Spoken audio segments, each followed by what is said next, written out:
మొదటి యోహాను పత్రిక 1వ అధ్యాయం 9వ వాక్యం చూడండి.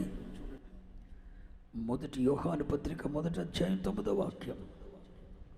మన పాపములను మనము ఒప్పుకొనిన ఎడల, మన పాపములను మనం ఒప్పుకొనిన ఎడల ఆయన నమ్మదగిన వాడును. ఏం చేస్తే మాట్లాడాలరా? ఒప్పుకొనిన ఎడల, మన పాపములను మనము ఒప్పుకొనిన ఎడల, ఒప్పుకొనిన ఎడల, మన పాపములను మనము ఒప్పుకొనిన ఎడల ఆయన నమ్మదగిన వాడును, నమ్మదగిన వాడు, నీతిమంతుడును గనుక, నీతిమంతుడు గనుక ఆయన మన పాపములను క్షమించి, ఆయన మన పాపములను క్షమించి సమస్త దుర్నీతి నుండి మనలను ఆయన పవిత్రులనుగా చేయును. అర్థమైందన్న వాళ్ళు దేవునికి స్తోత్రం చెప్పండి. మనం ఒప్పుకొనిన ఎడల అనండి, మాట్లాడండిరా. ఒప్పుకొనిన ఎడల ఆయన నమ్మదగిన వాడు, నీతిమంతుడు గనుక మన పాపములను క్షమించి సమస్త దుర్నీతి నుండి మనను పవిత్రులనుగా చేస్తాడు. స్తోత్రం చెప్పండి. మరి నేను ఒక మాట అడుగుతున్నా, నీ ఒప్పుకున్నావా? ఏ విషయాల్లోనూ తప్పిపోయావు? ఏ సందర్భాలలో, ఎప్పుడెప్పుడు ఏ సందర్భాలలో నువ్వు దేవునికి దూరం అయ్యావు, తప్పిపోయావు? ప్రతి చిన్న విషయాన్ని నువ్వు దేవుని ఎదుటి తేవాలి, తెచ్చి వాటిని ఒప్పుకుని నీ ఎడల. నువ్వు ఒప్పుకోకపోతే ఏదో పాపిని ప్రభా క్షమించంటే కుదరదు. ఒప్పుకుని నీ ఎడల, నువ్వు ఒప్పుకునిన ప్రతి పాపాన్ని దేవుడు క్షమించి సమస్త దుర్నీతి నుండి నిన్ను పవిత్రులనుగా చేస్తాడు. దేవునికి మహిమ చెల్లునుగాక. అంటే దీన్ని బట్టి నీకేమర్థమైంది?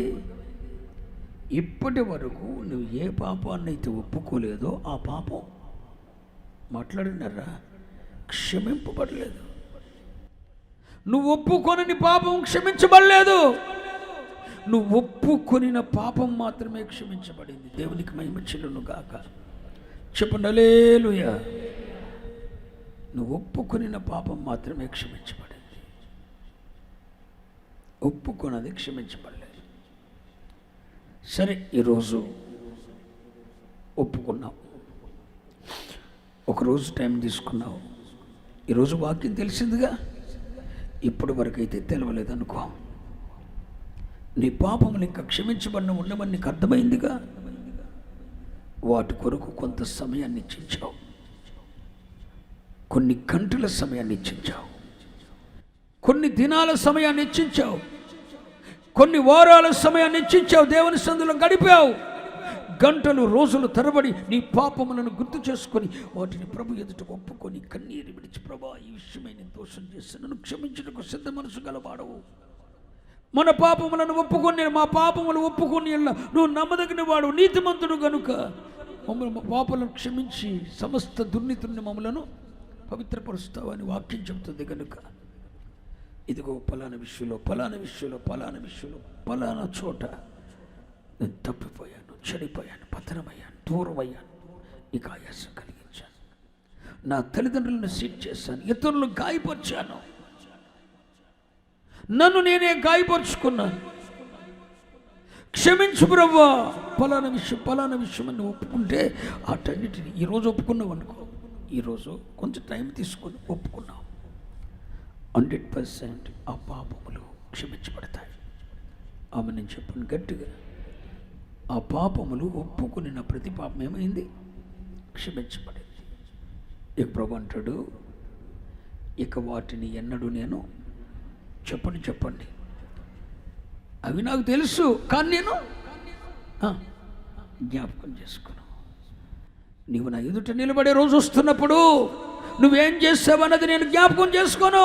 అవి నాకు తెలుసు కానీ జ్ఞాపకం చేసుకోను. నీవు అపరాధం చేసిన వానిగా, దోషం చేసిన వానిగా, అనీతిమంతుడిగా నేను నిన్ను చూడను. నువ్వు నా ఎదుట పడినప్పుడు వాటిని నేను ఇక మాట్లాడినారా, జ్ఞాపకం చేసుకో. వీటిని ఏ విషయమైతే నువ్వు పాపం ఒప్పుకున్నావో వాటిని దేవుడు క్షమించి వాటిని ఇక జ్ఞాపకం చేసుకోడు. ఒకవేళ నువ్వు ఏ చిన్న పాపాన్ని ఒప్పుకోకపోయినా అది క్షమించబడదు. ఈరోజు నేను దైవ సేవకునిగా నేను మీతో చెప్తున్న మాట, ఏ విషయంలోనైనా ఏ పాపమైన ఒప్పుకోలేదేమో, అది నీకు గుర్తొస్తుందేమో, దాని విషయమై పేరు పెట్టి ఒప్పుకో.